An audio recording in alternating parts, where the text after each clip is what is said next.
धार्मिक एवं आध्यात्मिक शिव की नगरी वाराणसी में वैदिक सनातन धर्म व संस्कृति को अभिसंचित करने के पावन उद्देश्य हेतु ध्यान योग सिद्धाश्रम की स्थापना पूज्य गुरुदेव श्री स्वामी कमलेश्वरानंद जी के पावन सानिध्य में किया गया है।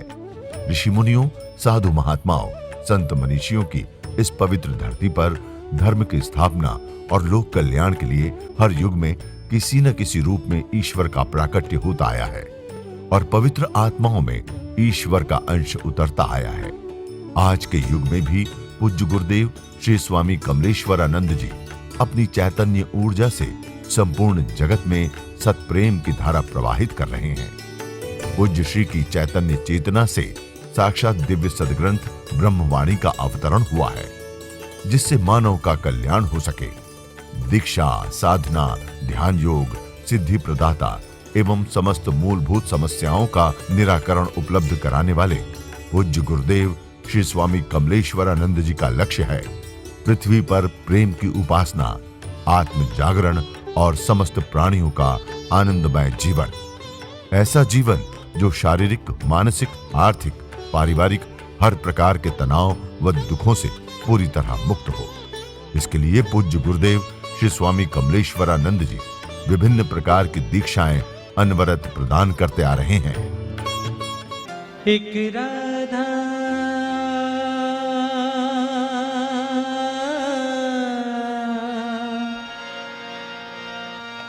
एक मेरा,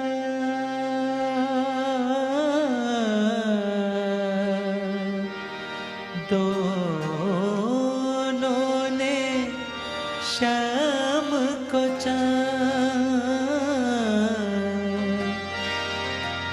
अंतर क्या दोनों के चाह में बोलो, अंतर क्या दोनों के चाह में बोलो।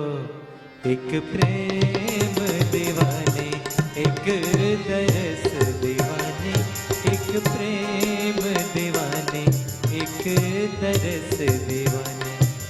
एक राधा एक मेरा, दोनों ने शाम को चाहा। अंतर क्या दोनों के चाह में बोलो। एक प्रेम दीवाने, एक तरस दीवाने, एक प्रेम दीवाने, एक तरस दीवाने।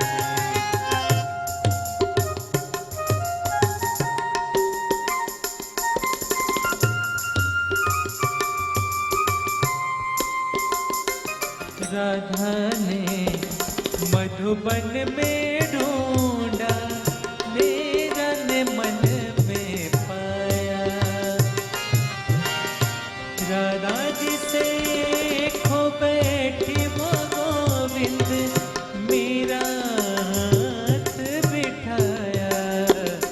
एक मुरली, एक पायल, एक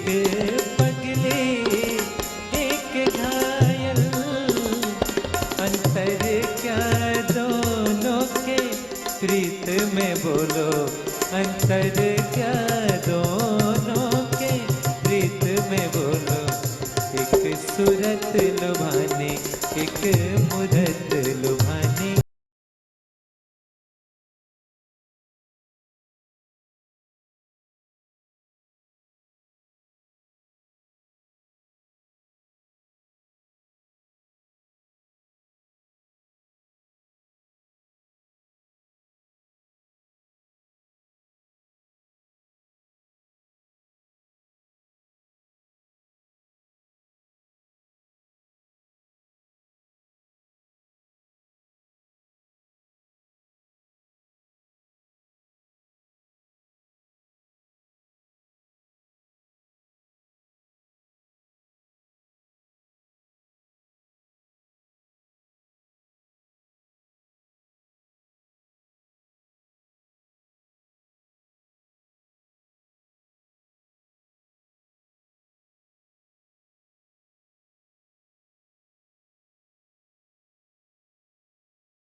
उपस्थित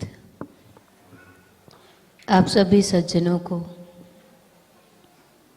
मैं हृदय से प्रणाम करते हुए अपने जीवन, अपने आनंद, अपने लक्ष्य, अपने परमात्मा की ओर पुनः एक बार आप सबको ले चलने के लिए आपके बीच में उपस्थित हूँ।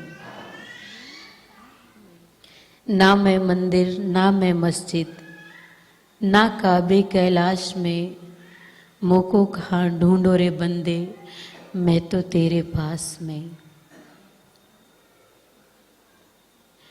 ईश्वर एक ऐसी सत्ता है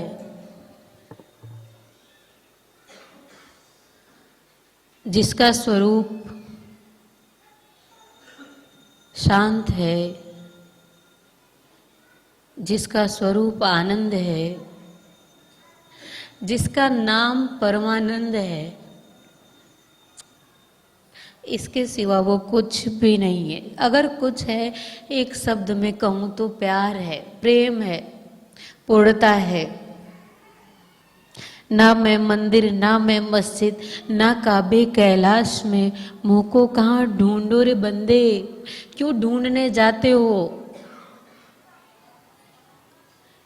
कहीं जाने की मंदिर में है, मैं ये नहीं कहूंगी। जहां ढूंढोगे वहीं मिल जाएगा। सुनने की जरा कोशिश करना, विचारों से निकल जाना, विचारों को किनारे पे छोड़ देना। सागर के साथ बहने के लिए, उसकी लहरों में उतरने के लिए लहर ही बनना पड़ता है। विचारों के कंकड़ पत्थर यदि साथ लेकर के चलोगे तो जिस आनंद रूपी सागर में मैं आपको ले चलना चाहती हूँ, चल नहीं पाओगे मेरे साथ, क्योंकि विचार कारण बन जाएंगे और कोई कारण मैं नहीं चाहती हूँ। भक्ति बहुत ही सुंदर है, बहुत ही आनंद प्रदान करने वाली है।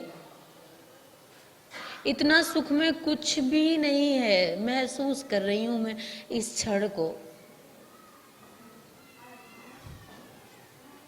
संगीत इतना सुंदर साधन है, बस अपने प्राणों को उसे छूने तो दो।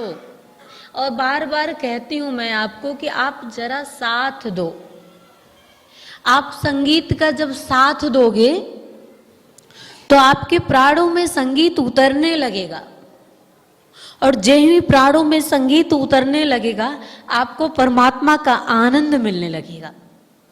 और ये सारा समायोजन जो कुछ भी आपने किया है, सिर्फ इसीलिए तो किया है कि वो जो परमानंद है उसका आनंद आप में निश्रित हो और उससे आप आनंदित हो जाएं।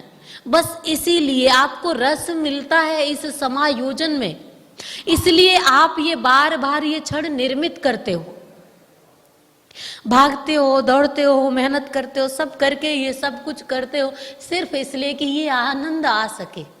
और सब करके भी वो पूरी तरह से पा नहीं पाते हो, कहीं ना कहीं किनारे पे ही रह जाते हो।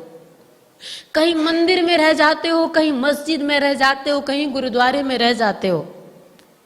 ढूंढने के लिए हजार जगह जाते हो, पर ये परमात्मा ने इतना सुंदर मंदिर बनाया है और उसमें विराजमान है वो। इसमें कभी ढूंढने के लिए बैठते ही नहीं हो। मंदिर में जाने के बाद भी वो रस नहीं मिलता है जो इस मंदिर में आने के बाद मिलता है। जब भी इस संसार सागर में किसी ने पाया उस परमात्मा का रस, उसे तृप्त किया, तो सिर्फ अपने स्व में जाने के बाद। तो क्यों कबीरदास ने कह दिया ना मैं मंदिर, ना मैं मस्जिद? क्यों कहा? इसलिए कहा कि जब ये इतना पास परमात्मा का मंदिर है जिसमें वो विराजमान है, जिसमें मिलके हमें तृप्त कर सकता है, तो ये दूर के मंदिर में क्यों जाऊं? पर इसका अर्थ उसने ये नहीं कहा कि वो वहां नहीं है। हमारे भारत में पत्थर को भी पूज करके परमात्मा को प्राप्त किया जाता है। सिर्फ आपकी भावना, जहां कल गुरुजी ने कहा था कि कंकड़ कंकड़ में शंकर, आपकी भावना जहां पे होगी वहीं पे परमात्मा का होना होगा। इसलिए ये देखने की जरूरत नहीं है, ये सोचने की जरूरत नहीं है कि परमात्मा कहाँ है, कहाँ उसे ढूंढने के लिए जाएं। सिर्फ समझने और सोचने की थोड़ी सी जरूरत है, चिंतन की जरूरत है। सच में शोर तो हमारे अंदर है। यदि आप अपने आप में शांत हो गए तो हजारों की भीड़ में आप रहोगे, आप शांत रहोगे, क्योंकि आप अपने स्व में आ गए। ये सब कुछ बाहर का जो भी होता है ना, कब हमारे ऊपर प्रभाव डालता है? जब हम स्व में नहीं आ पाते हैं। जब स्व में आ जाते हैं तो उसके बाद से बाहर क्या हो रहा है, अब मेरे मन की जो स्थिति होगी उस हिसाब से हम आपके मन के अनुसार नहीं चलेंगे। मैं मेरे मन के अनुसार चलूंगी, मैं मेरे आनंद में हूं, आप मेरे बारे में क्या सोचते हो, मुझे क्या फर्क पड़ता है? पड़ता है क्या? नहीं पड़ता है। जब हम आनंद में होते हैं तो, और जब पूर्णता के साथ मन में नहीं उतरे, प्राण में नहीं उतरे, तो बाहर की चीजें प्रभावित करती है। हरि हरि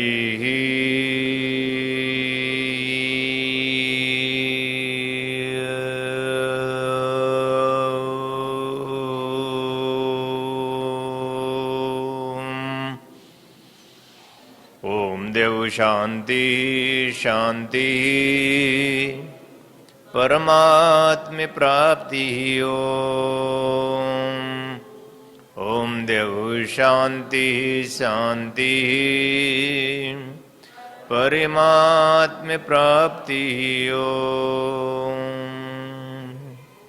ओम देव शांति शांति परमात्म प्राप्ति ओम देव शांति शांति परमात्म प्राप्ति ओम देव शांति शांति परमात्म प्राप्ति ओम देव शांति शांति परमात्म प्राप्ति ओम देव शांति शांति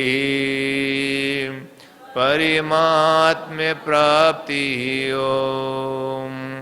ओम देव शांति शांति परमात्म ओम देव शांति शांति परमात्म प्राप्ति ओम देव शांति शांति परमात्म प्राप्ति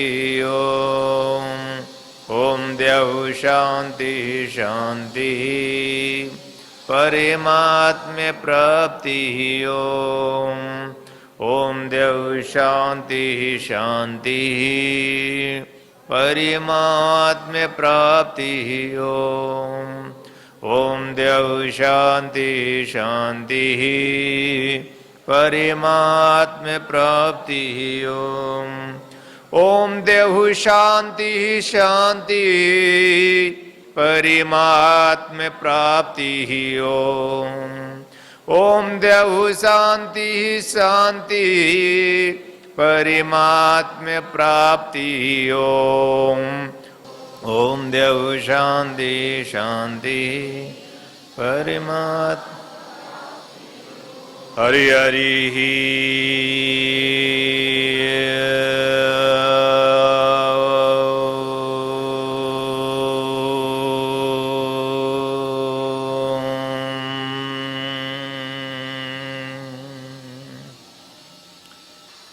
ब्रह्मानंदम परम सुखदम केवलम ज्ञान मूर्तिम द्वंद्वातीतम गगन सदृशम तत्वमस्यादि लक्ष्यम एकम नित्यम विमलमचलम सर्वधि साक्षीभूतम भावातीतम त्रिगुण रहितम सद्गुरुम तम नमामि।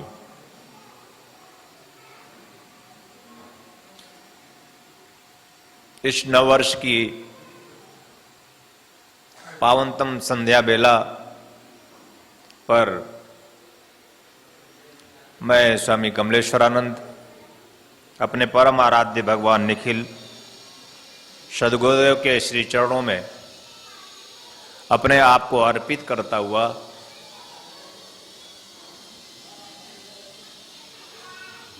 उनसे यह प्रार्थना करता हूं कि हे सद्गुरुदेव, हे प्रभु, हे मेरे प्राण, हे मेरे ईश्वर, हमारा जीवन संपूर्ण हो।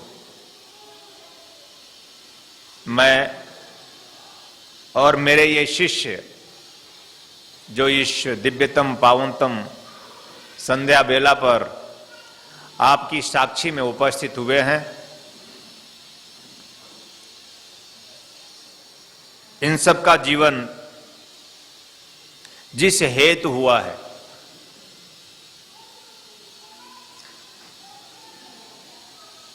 वह हेतुपूर्ण हो। नम्रता जी को बहुत बहुत हृदय से आशीर्वाद और प्रेम, नववर्ष की अनंत शुभकामनाएं उन्हें, क्योंकि यह प्रभु की एक आयोतिक कारुणिक कृपा और उनके कई जन्मों के कर्म और भाव ऐसे दिव्य और पावन और प्रेमपूर्ण रहे कि उन्होंने अपने इसी जीवन में, इसी छोटे से उम्र में वह संपूर्णता प्राप्त की जिसके लिए मानव जीवन का जन्म होता है। साधु संत महात्मा ऋषि मुनि जिसके लिए युगों युगों तक प्रयासरत रहते हैं, उस ब्रह्म आनंद की प्राप्ति के लिए घर को, परिवार को, सगे संबंधियों को, सारे रिश्ते नातों को छोड़कर दूर कहीं जाकर जंगलों में, हिमालय में उसकी प्राप्ति की कामना करते हैं, और फिर भी वह ब्रह्म आनंद, वह परम सुख उन्हें प्राप्त नहीं होता।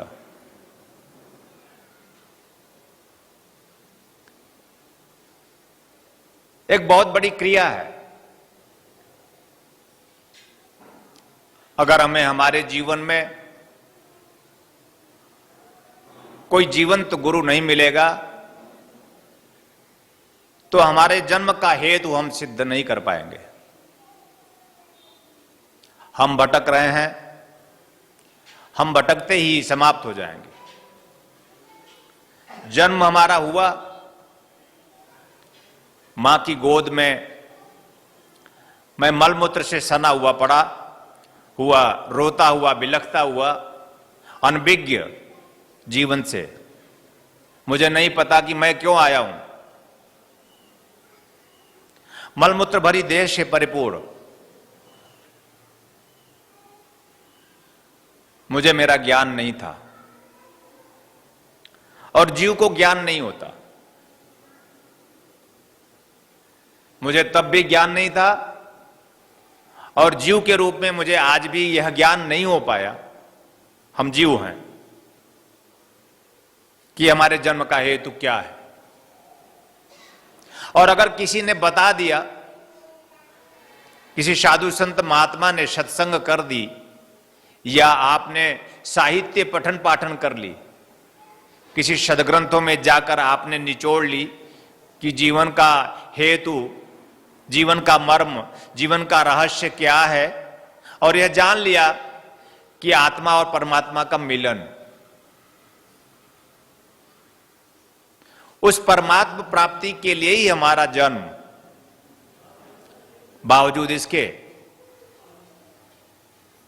हम उस सार को, उस सत्य को, उस शिवानंद को बिना प्राप्त किए, यह जानते हुए भी कि जीवन का उद्देश्य आत्मा है, जीवन का उद्देश्य परमात्मा है, जीवन का उद्देश्य ब्रह्म है, जीवन का उद्देश्य आनंद है, जीवन का उद्देश्य अपने आप में परिपूर्णता है, यह जानते हुए भी उस सार तत्व को छोड़कर हमने संसार में ही अपने आप को समाप्त किया।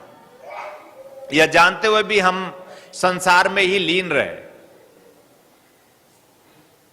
अज्ञान में, अंधकार में हमारा जीवन जन्म से लगाकर अभी तक की क्रिया में हम केवल मृत्यु की ओर हैं।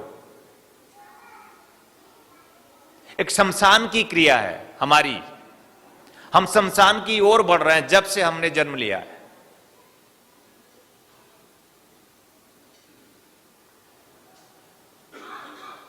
हमारे जीवन में कुछ नया नहीं है।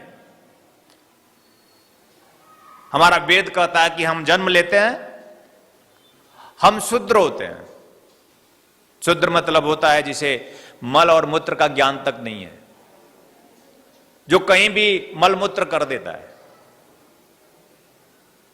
और एक शिशु जब जन्म लेता है तो मल मूत्र भरी देह में, मैंने कहा कि वो होता है, वो वहीं पड़ा रहता है, बेड पर ही वो मल मूत्र कर देता है, उसे ये ज्ञान नहीं होता। इतना ज्ञान तो आपको भी है कि ये अच्छी बात नहीं है।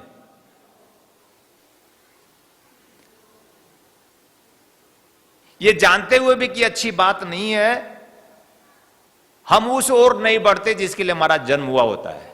इस मलमूत्र भरी देह से ऊपर उठने के लिए, इससे निकल करके दिव्यता, पवित्रता, श्रेष्ठता आत्मसात कर लेने के लिए, एक दिव्य मन बना लेने के लिए, एक पावन और पवित्र गंगा की तरह प्रवाहित होने के लिए हमारा जन्म हेतु है कि हमें गंगा में स्नान करने की जरूरत ना पड़े, हम स्वयं में गंगा हो जाए। और जीव यह क्रिया सिर्फ गुरु के साचर में कर सकता है, अन्यथा वो गंगा में नहाता रहेगा, वो पाप करता रहेगा। इस घोर संसार में वह दुखी, चिंतित, परेशान, तनाव से ग्रस्त अपने जीवन को जीता भी रहेगा। और मंदिर में, मस्जिद में, गुरुद्वारे में और गंगा में स्नान करते हुए, पूजा पाठ करते हुए वो अपने पाप से मुक्त होने की कामना करता रहेगा। पाप करना बंद नहीं करता, कर भी नहीं सकता, क्योंकि वह घोर संसारी है। और घोर संसारी जीव पापरत है।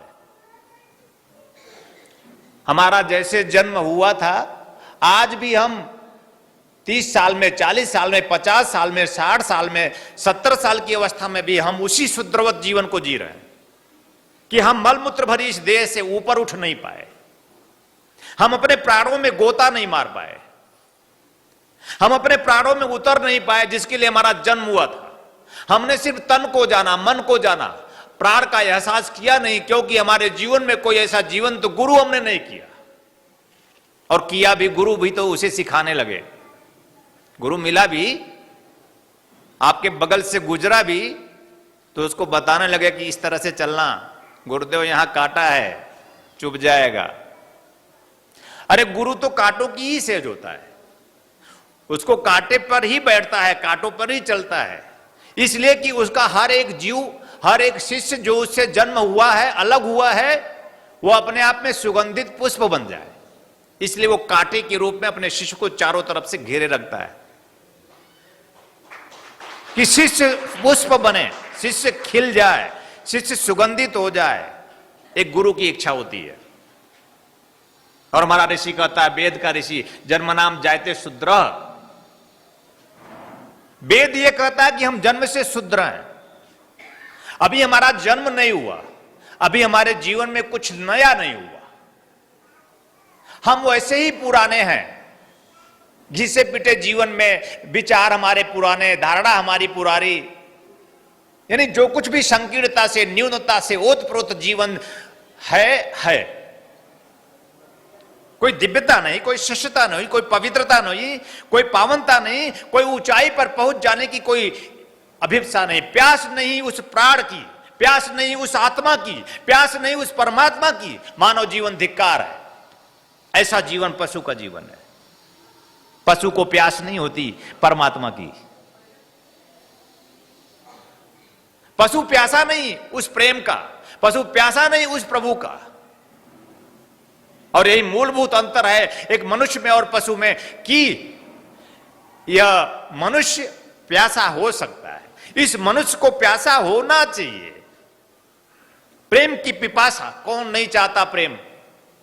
सभी अपने परिवार में कहते हैं प्रेम से रहो, और हर एक परिवार में ईर्ष्या है, द्वेष है, झूठ है, पाखंड है, छल है, छद्म है।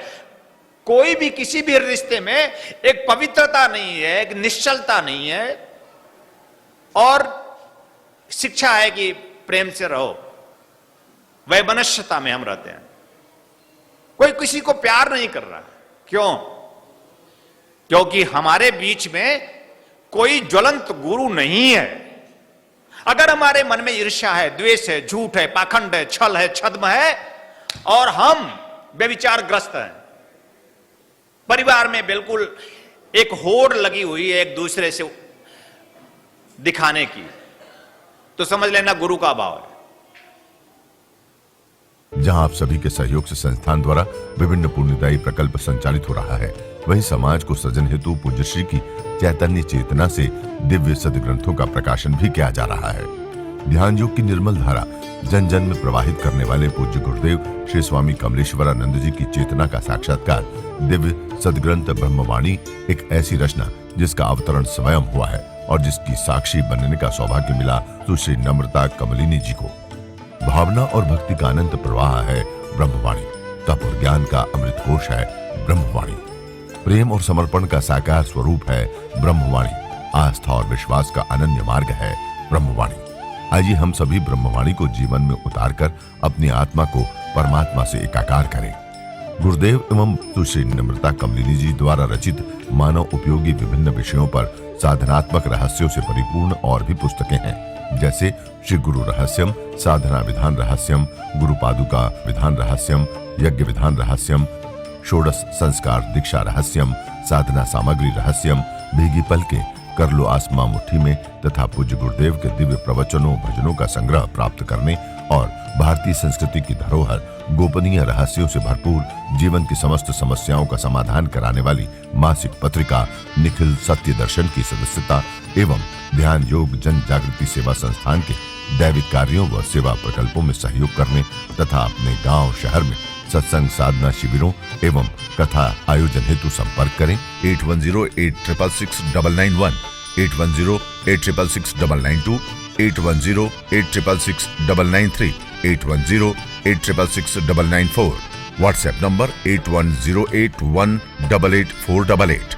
वेबसाइट www.dhyanयोग.org.in, ईमेल service@dhyanयोग.org.in, Facebook www.facebook.com/kamleshwaranand/, Twitter twitter.com/kamleshwaranand, Instagram instagram.com/स्वामी कमलेश्वरानंद जी, यूट्यूब www.youtube.com/स्वामी कमलेश्वरानंद जी। आपके लिए लेकर के आए हैं आराम दिव्या चूर्ण, पेट की सभी समस्याओं के लिए रामबाण इलाज। यह आयुर्वेदिक परीक्षित गैस हरण चूर्ण है। किसी भी उम्र में होने वाली व्याधियों का नाश करती है।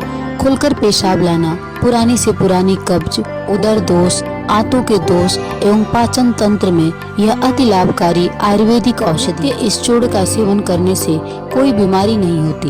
यह गैस हरण चूर्ण नित्य रात्रि में भोजन के बाद सोते समय 1 चम्मच चूर्ण 1 गिलास कुनकुने पानी के साथ लेकर सो जाएं। फिर देखिए चमत्कार। बिरसी फार्मेसी लेकर के आए हैं अमृत क्वाथ, कायाकल्प की विशेष औषधि। यह आपके शरीर को पूर्ण रूप में स्वस्थ करने के लिए आपके रक्त को शुद्ध करता है और शरीर के विषैले पदार्थ को बाहर निकालता है। मोटापा कम कर आश्चर्यजनक शारीरिक परिवर्तन कर पूरे शरीर को स्वस्थ और सुंदर बनाता है। यह मधुमेह को भी नियंत्रित करता है। यह औषधि आपके शरीर में रोग प्रतिरोधक क्षमता को बढ़ाता है। यह एक चमत्कारिक औषधि है। इसे मंगाने के लिए आप हमारे इन नंबरों पे संपर्क करें 8108666991, 8108666992, 8108666993, 8108666994।